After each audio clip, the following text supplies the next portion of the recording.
everyone, my name is Elizabeth Warburton and welcome to Property 118's channel.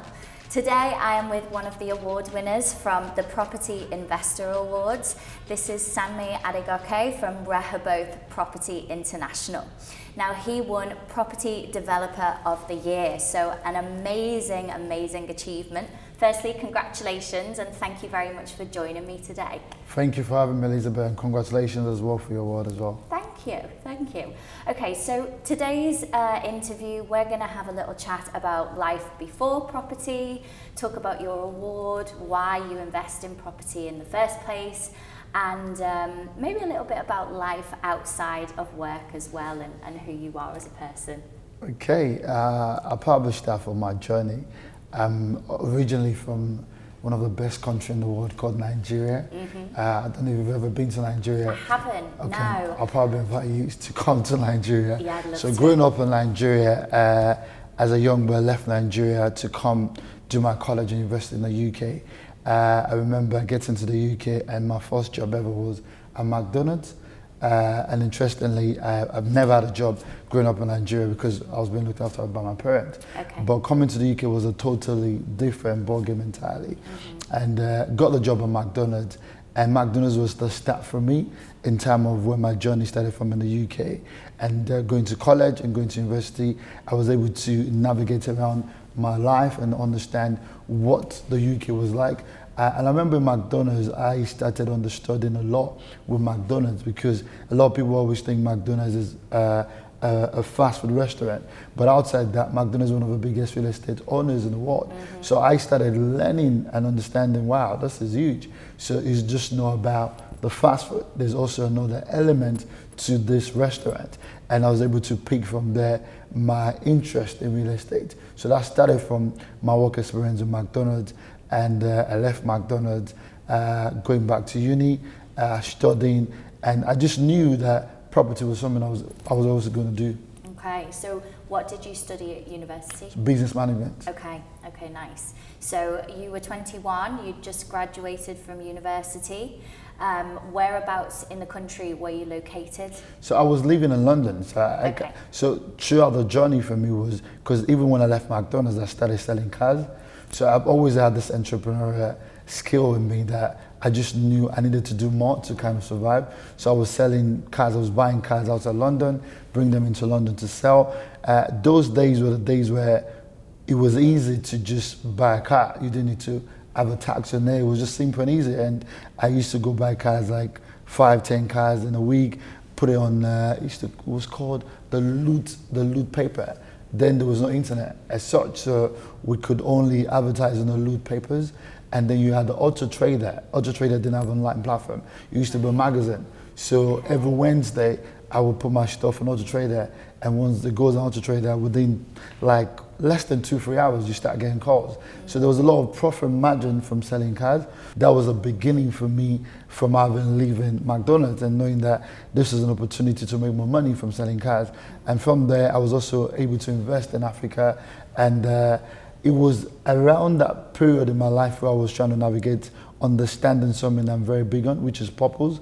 I didn't have clarity on what I needed to do because I was thinking I was making money as a business person, but there is more to making money. There's a place of understanding what your purpose was and being fulfilled. And property was that thing for me that I was able to find that was my purpose. Nice. So what was your first experience into property then? What was the first deal? Did you take mentorship? Did you do any online courses? So I started out by investing in residential. Okay. And I remember really well, one of my first deal was this new Queen Elizabeth line. I used to buy stuff in Thamesmead, and that was the beginning of the regeneration of Thamesmead. And then the story around the Queen Elizabeth line came true. So I was buying property from Barratt Homes, and it was easy because we could easily buy properties offline and sell it. So I started by doing offline properties and selling for profit. But residential was not, then came the recession and there was a lot of challenges because it was very easy to get a mortgage. Like literally, it wasn't as straight as what we currently have. Right. So I was making a lot from doing that, but still not satisfied because there was so much around new regulations coming through, the recession came in and there was a lot of challenges. So I needed to kind of find what was different. And then came the niche of what I currently do now, which was what birthed Rehoboth Property. Amazing. So tell us then, what is that niche? So the niche was, I'm a faith person by background. What I do, everything I represent is around my faith, because faith is what I live for. Faith is what guides whatever decision. And as an entrepreneur, even as a developer, you need something to kind of motivate you. You need something to propel you. You need something to kind of help you.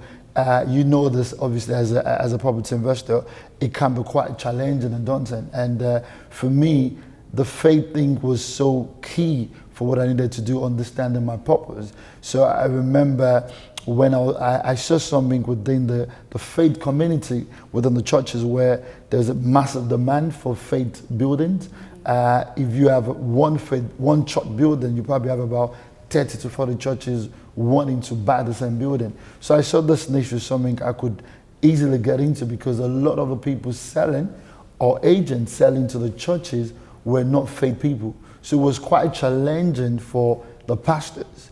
And the agent had the element of, I need you to show me a proof of funds in order to buy this building.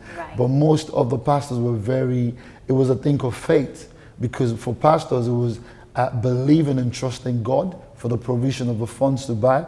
But an agent wouldn't understand that. So I needed to come in and create a solution. So the solution was me being able to explain to the pastors, we need to start putting things in place. Your finance, how do we make sure you save enough to be able to buy, which was the beginning for them to understand, okay, so this is what we need to do. So I started putting basic steps in place, and from there they saw that what Sanme was doing was a massive solution for them. So we're able to then sort out finances for them, speak to banks that could lend them, and then from doing that, I was able to have the buy-in from those churches, and I started representing a lot of the churches in acquisition. So starting from 3 churches to about, now we have over 5,000 churches, which kind of shows you the demand in that particular sector. So I was able to find warehouses converting to place of worship. We're the first to turn courthouses, prisons and police stations into churches, bingo buildings into churches. So we're able to kind of come out with a creative way of solving that solution of that niche market, and that trust, we're able to build the trust, and from there we're able to grow from where we are now into development and investment. But the church part is still a focus of our business. We've never left that. It's still something we do. That's incredible. So a church, or whatever the building was prior to it becoming a place of worship, it was a commercial unit that you were mostly buying. That's correct? That's right. So there is an element of what it used to be called D1, now it's called F1Us. So without that class, you can't use that space for either. So D1 or F1, it's around faith community, either a church, a mosque, in the temple, or whatever faith you represent. You need to have that use class to be able to meet as congregate on any day you need to meet as a faith community. Brilliant. And is that, can you develop it under permitted development, or do you have to go in for full planning for these deals? So you have to go in for, if you need to change, for example, warehouses, you need to go in for full planning application to change a warehouse into a community space. Some of those other buildings, like the bingo buildings, we didn't need to do that because they're already community spaces. Some, the other buildings like courts, police stations already have D1, so we didn't need to change those ones. The ones we probably would always need to change in terms of planning use is always very tricky, but it's just always demonstrating the need, which is quite important, because what the faith communities, churches do, they're integral part of the community. So a lot of planning applications, the planners are very forthcoming around the change of use as well. Good. So in general, it's a very positive experience that you have with planning departments. They want the change of use? It's a bit tricky. We get every planning department. That's correct. So we get the good cancers that I don't want to mention names and all that, but we get the ones that are very tricky. We get the ones that are anti-faith community, which is a shame, because this is in the UK, if you look around every area in the UK, you probably see every major city or community would have an old church building that was part of the planning process back in the 70s, in the 80s, even like the 18th century and the rest. That's why you see the old church buildings, because it was part of the planning policies, but they took that out of the planning policies. So it's quite difficult to get planning in some areas, but some areas are very pro planning. So it's been 70-30%. That's good. Yeah. So what would you say then are the positives or the advantages of this investment strategy that you chose, and what are maybe some of the disadvantages or struggles that you've faced? Advantage for us is solving a massive problem, which is key. Yeah. Because what I always say is, as a developer, yeah, we can build, we can do stuff, but if you're not able to give back in order to help a problem, then what is your core purpose? What's the point of you doing that? And for us, being able to find something that is a major problem and creating solutions. And also, the other solution around this that's very fulfilling, which is positive, is knowing that this building can be converted rather than knocking them down. These are old buildings, like old church buildings, bingo buildings, which have a lot of community ethos around them. And seeing that we can still keep those buildings is very, very important. So in terms of the positive side, it's been very positive. And also the other element of what we do is not just the church. Some church building we're able to develop at the rear of the church building, the car park. For example, we have a lot of development with churches where we build on their car parks. So it's also positive because the church then have an income from the development. Some of them we can also develop and build on the airspace, which gives income for the church as well. So there's a lot in terms of that, and also from the housing element of solving the deficit of housing problems in the UK. That's also a major solution for that. So those are part of positive side. Negative is you don't really find a lot of those buildings. Okay. They're very rare to come by, so it's very, very challenging. Like if you tell me now, as we're doing this interview, there's a church building somewhere, I would leave this interview to go there. Because it's so hard to come by finding those buildings. Yeah. But it's interesting to see. And also negative side is also with planning. Planning can be quite frustrating and challenging as well. So are you branching out into other opportunities and strategies within property now? Oh yeah, so we've kind of moved. Currently the way our business is focused is we have the development side. Yep. We have the investment and we have the consultancy. Okay. So started out the consultancy, I'm finding spaces for churches, but we've then moved into development, where now we develop buildings ourselves, residential building. We have pubs we've turned into a part hotel and event space. We have loads of old buildings we've turned into residential use and commercial space.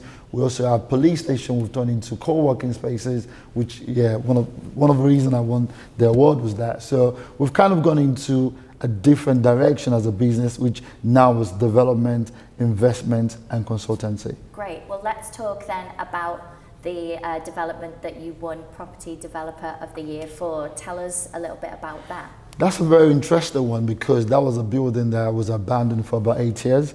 Oh, wow. And it was a former police station, very interesting building, a police station and also a courthouse. So you can imagine a lot of history around the police station, a lot of narrative around the police station.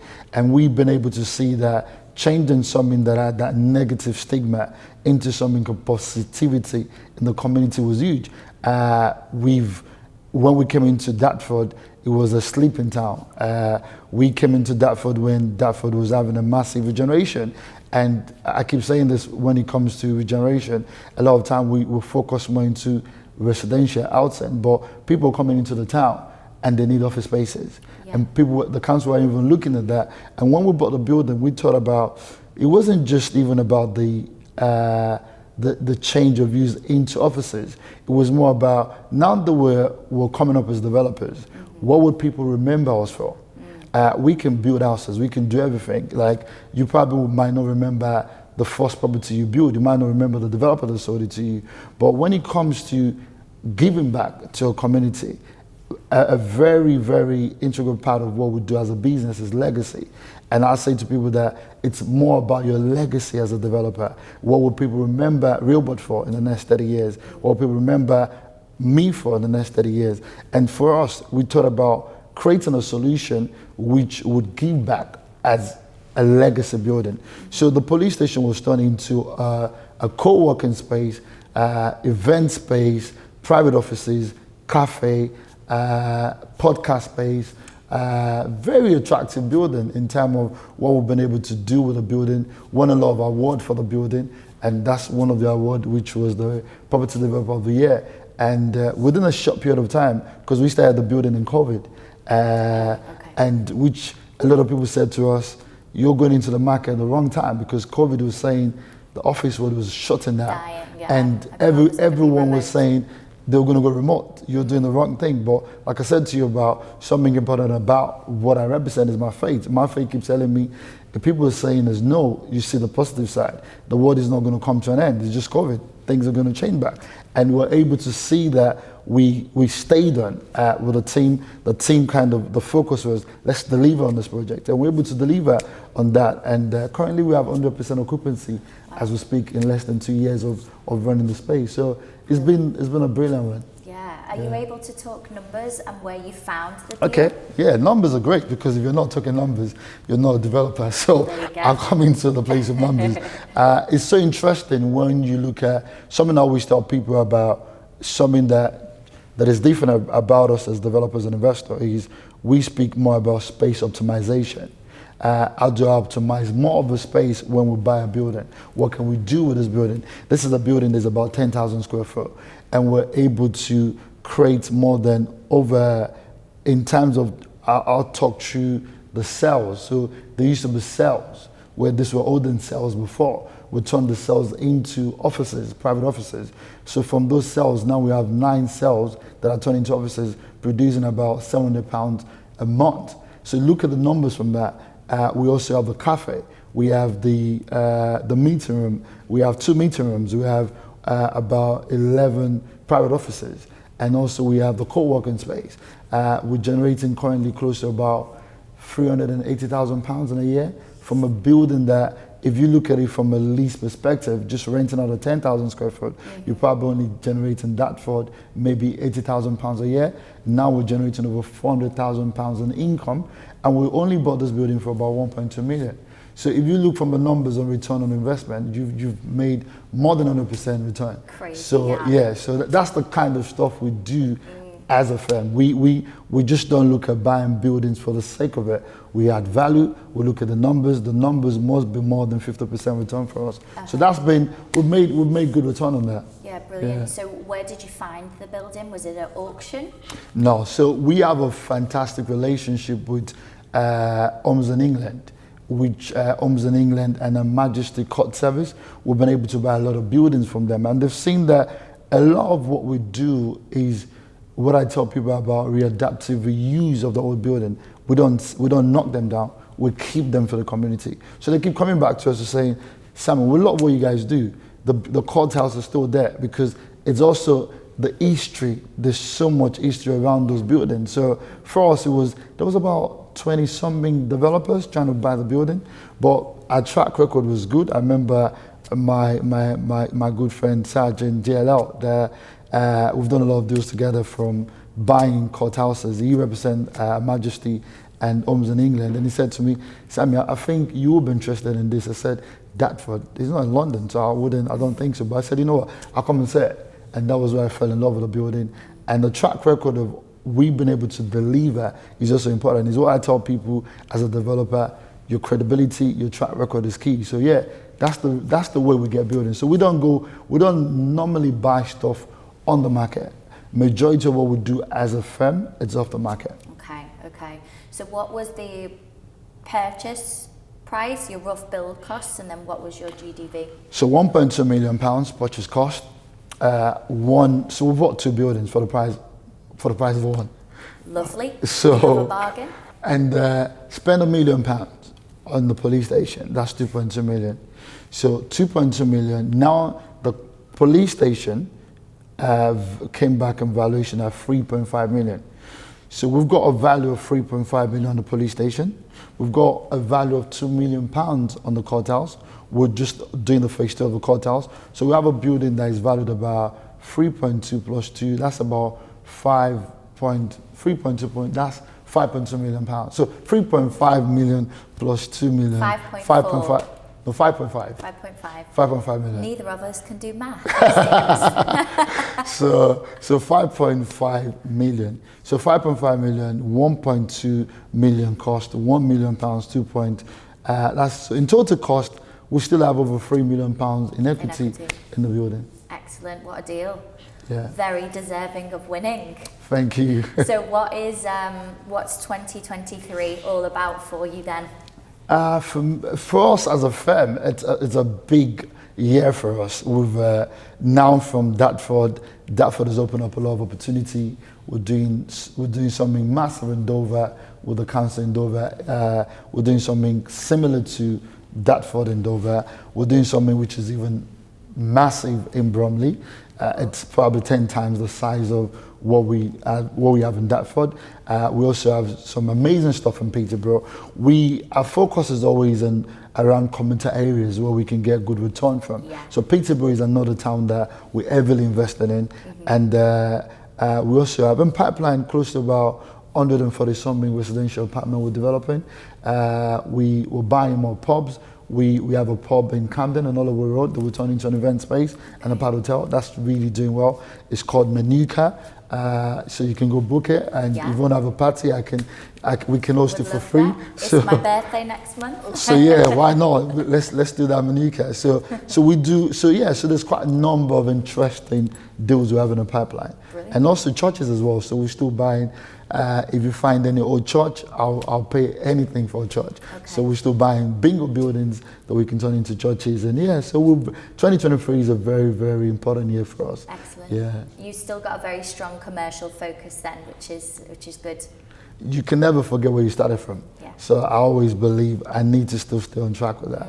Yeah. Great. And in terms of the Property Investor Awards, how did it feel to win the award firstly, and do you feel like it's been a positive experience since winning? To me, there's something about winning which is interesting, because the winning element is great, but coming from my background, coming from what I see in terms of me as a black developer, which is quite, it's a tough one for us. It's quite challenging to kind of get into the forefront of stuff in the UK. Being able to win that was not just a win for myself. It was a win for the community. It was a win for every black developer trying to champion this. And Property Investor Award was something great to see that in terms of diversity and seeing that they can open up that platform for someone like me that I probably wouldn't think I would ever win something like that. And a young black developer can see that if Sanme could do this, I can do the same thing as well. And so it's been a very, very positive one. And it's something that every award I win, I always say that I don't take it for granted, because it takes a lot for you to be preferred above your peers, because there are quite a number of people doing amazing stuff, even doing better than I do. So it's something I'll never take for granted. Good. Well, you're a huge inspiration to our community, our property community, to myself. I think you're doing amazing things. Best of luck with everything this year. Thank you. And yeah, thank you very much for chatting to us today. Thank you so much. Thank you for having me. Thank you. See you later, guys. Bye. See you in the car.